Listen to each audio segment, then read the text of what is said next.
Paz de Cristo, queridos, boa noite a todos.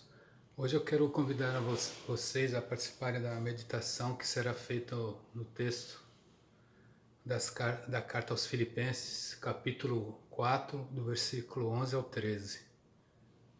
Filipenses 4, do versículo 11 ao 13. Não estou dizendo isso porque esteja necessitado, pois aprendi a contentar-me a toda e qualquer circunstância. Sei o que é passar necessidade e sei o que é ter fartura. Aprendi o segredo de viver contente em toda e qualquer situação, seja bem alimentado, seja com fome, tendo muito ou passando necessidade. Tudo posso naquele que me fortalece. Gostaria de chamar a atenção, queridos, ao versículo 11. Eu vou ler aqui o versículo 11 agora em outras 4 versões. Digo isto não por causa da pobreza, porque aprendi a viver contente em toda e qualquer situação. Em outra versão. Digo isto não porque esteja necessitado, porque aprendi a viver contente em toda e qualquer situação. Em outra, não estou dizendo isso por me sentir abandonado, pois aprendi a estar satisfeito com o que tenho. Não estou dizendo isso porque estava precisando, pois aprendi a viver satisfeito tendo muito ou tendo pouco. O apóstolo Paulo, meus queridos, ele é um exemplo bíblico de uma pessoa que vive contente, uma pessoa que experimenta esse contentamento no seu viver, né? Isso ele deixa bem claro nesse versículo 11. A palavra que é traduzida do grego para a nossa língua, aqui nesse texto, ela significa autossuficiência e contentamento. Ela também é traduzida por tudo que necessitais ou ampla suficiência. É interessante que o apóstolo Paulo também cita sobre esse assunto em outro texto, nas cartas aos Coríntios, na segunda carta aos Coríntios, no capítulo 9, versículo 8, ele diz assim: Deus é poderoso para fazer que lhe seja acrescentada toda a graça, para que em todas as coisas, em todo o tempo, tendo tudo o que é necessário, vocês transbordem em toda boa obra. O apóstolo Paulo, né, ele é uma pessoa que vive esse contentamento, que desfruta, né, poderíamos dizer assim, da suficiência divina, da provisão que vem da graça de Deus. Ele sabia que essa provisão divina, ela era para todas as suas necessidades. E poderíamos lembrar também de outro texto na carta aqui a 2 Coríntios, o capítulo 2, versículo 9, né, que Paulo também fala alguma coisa sobre ter esse contentamento, apesar das situações, apesar do que esteja acontecendo. Mas ele me disse: minha graça é suficiente para você, pois a minha graça é suficiente para você, pois o meu poder se aperfeiçoa na fraqueza. Portanto, eu me gloriarei ainda mais alegremente em minhas fraquezas, para que o poder de Cristo repouse em mim. Então o apóstolo Paulo sabia que era pela graça de Deus que ele tinha essa, sabia, né, que essa dependência que ele tinha de Deus, a partir da graça de Deus, Deus iria cuidar para que aquilo que fosse suficiente ele tivesse. E ele diz ainda que ele vai se alegrar nas fraquezas dele, porque sabe que o poder de Cristo repousa sobre ele e age nas fraquezas dele. Mas eu queria chamar a atenção a isso, né, que ele diz aqui, né, no versículo 11, o apóstolo Paulo faz essa afirmação: porque aprendi a contentar-me a toda e qualquer circunstância, ou na outra versão que nós lemos, né? Porque aprendi a viver contente em toda e qualquer situação. Ele diz o que? A palavra aqui, aprendi. O contentamento, o apóstolo Paulo está dizendo aqui, que precisa ser aprendido. Ele declara, né? Aprendi a viver contente em qualquer situação, aqui em Filipenses 4, especificamente no versículo 11. Né? Ele deixa isso bem claro. E o versículo 12 completa isso, né? Que diz: sei o que é passar necessidade e sei o que é ter fartura. Aprendi o segredo de viver contente em toda e qualquer situação, seja bem alimentado, seja com fome, tendo muito ou passando necessidade. Então o apóstolo Paulo diz que ele sabe viver com contentamento em qualquer situação, desde fartura a falta. E ele faz essa afirmação, né? Que precisamos aprender. E será que o apóstolo Paulo era diferente de mim e de você? Creio que não, né? Ele era como todo ser humano. Por natureza, nós seres humanos somos resmungões. Por natureza, nós queremos reclamar de tudo. Às vezes até daquilo que a gente gosta, a gente cria um motivo para reclamar do que a gente gosta. É difícil, né? É assim que somos, naturalmente. Nós resmungamos de tudo, reclamamos de tudo. Até quando as coisas estão boas, a gente arruma um motivo para reclamar. Essa é a natureza humana. Mas Paulo afirma, né, que ele aprendeu a viver em todas as circunstâncias com contentamento. Paulo aprendeu a viver contente, né, não de teoria, mas em experiência de vida.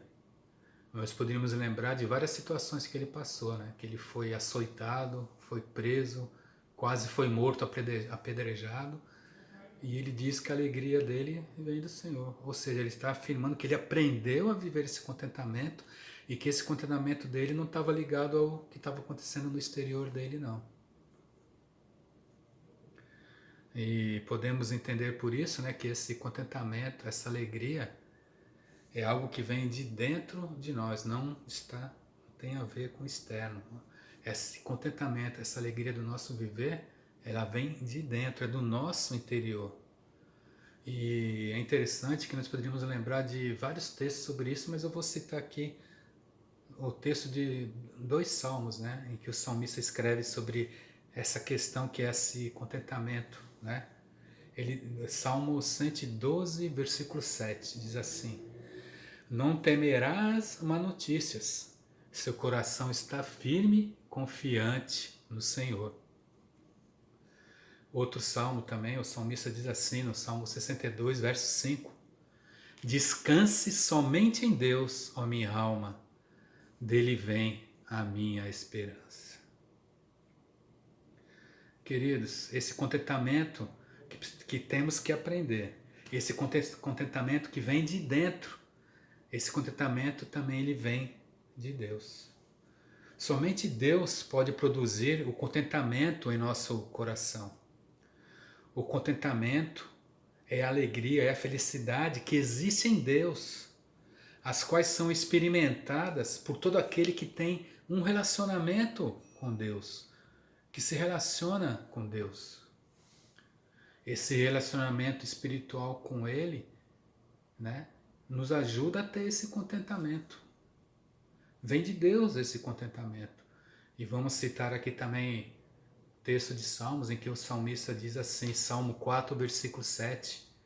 O salmista diz isso: enchesse o meu coração de alegria, alegria maior do que daqueles que têm fartura de trigo e de vinho.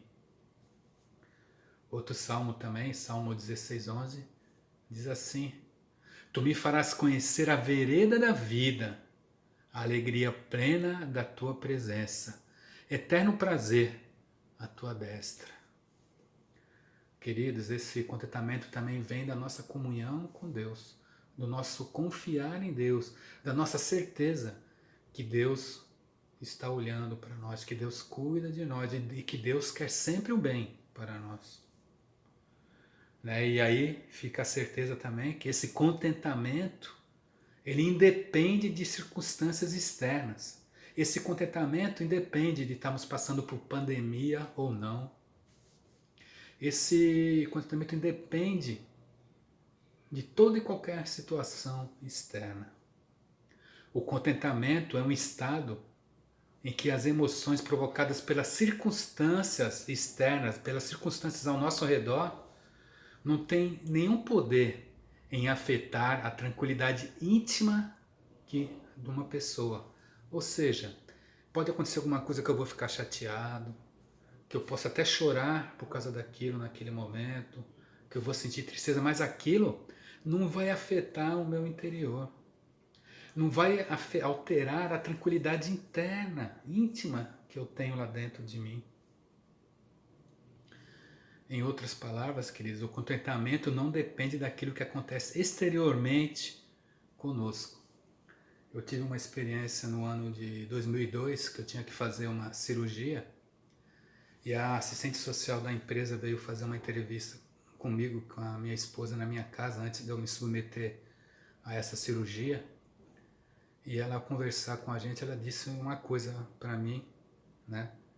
E a minha esposa estava junto, ela disse isso. Eu nunca vi alguém que esteja para passar por uma cirurgia grande como que você vai passar e está tranquilo do modo que você está. Meu querido, minha querida, se nós confiamos em Deus, apesar da situação poder ser muito grave, a gente está tranquilo porque sabemos que Deus cuida de nós. O contentamento independe de circunstâncias externas. Esse contentamento, como eu acabei de afirmar, é um estado em que as emoções provocadas pelas circunstâncias internas não têm poder para afetar aquela tranquilidade interior, íntima, que nós temos, que uma pessoa tem. Não se baseia em circunstâncias. E para concluir, queridos, essa meditação, nós temos um testemunho de Abacuque sobre essa situação, que essa tranquilidade interior não se baseia nas coisas externas. Abacuque, capítulo 3, verso 17 ao 18. Diz assim a palavra de Deus: mesmo não florescendo a figueira, não havendo uvas nas videiras, mesmo falhando a safra de azeitonas, não havendo produção de alimentos nas lavouras, nem ovelhas no curral, nem bois no pasto. Ele tem certeza que apesar de toda essa qualquer situação, ele diz que confia no Senhor, que ele não vai se abalar. Que Deus nos abençoe, queridos, que Deus nos ajude. Quero terminar, pedindo a bênção de Deus sobre nossas vidas. Recebamos a bênção de Deus, queridos. Que a graça do nosso Senhor e Salvador Jesus Cristo, o amor de Deus Pai, a comunhão e as consolações do Espírito Santo de Deus esteja sobre nós e sobre todo o povo de Deus na face da terra. Amém, queridos. Tenham uma boa semana. Amém.